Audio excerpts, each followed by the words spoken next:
Good afternoon, Chairman Cook and committee members. My name is Molly Petchenik, and I'm representing the Texas Civil Rights Project in opposition to HB 3360. You all are more than familiar with the pressures on both the juvenile and adult prison systems, but this bill is not the way to solve these problems. HB 3360 would only serve to funnel more children into the adult system, which is even more poorly equipped to keep them safe. As you know, HB 3360 abandons the state's commitment to rehabilitation and its laws. The Texas Juvenile Justice Code states among its purposes to provide treatment, training, and rehabilitation, and to provide for the care, the protection, and the wholesome moral, mental, and physical development of children coming within its provisions.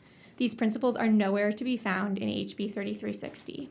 Instead of investing in children to help them become productive citizens, it condemns and abandons them to harsh punishments with no support for their rehabilitation or development.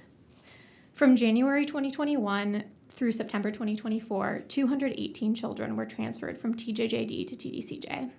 These children were transferred under a range of circumstances, but all of them were thrust into a system that was never designed to support them. From September 2023 through September 2024, TDCJ had between 24 and 34 minors in its custody every month. In this time period, an average of 15% of these children were placed in some form of solitary confinement every month, which was about 5 times the rate of solitary confinement for the TDCJ population as a whole.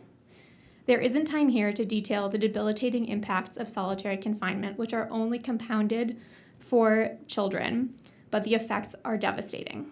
This grossly disproportionate use of isolation on kids in TDCJ is in some ways unsurprising because they were placed in a system that is dangerous and traumatizing for anyone, much less a child.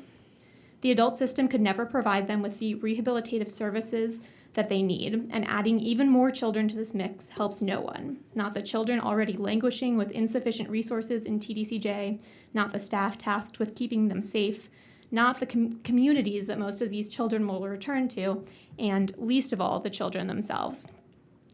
Children in custody face life-altering consequences for behaviors that are common youthful indiscretions that in any other setting would be treated with much more understanding, as Representative Wu has made clear.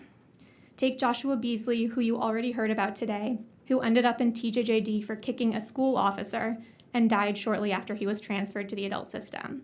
Or take the girls who fight back after being victimized by guards who are supposed to keep them safe. Children like them are saddled with additional charges which condemn them to adult prison, where they are locked away and forgotten. Unsurprisingly, these children struggle once they are sent to TDCJ, often ending up in solitary confinement and in multiple cases taking their own lives. There is no reason for our state to treat children in this way.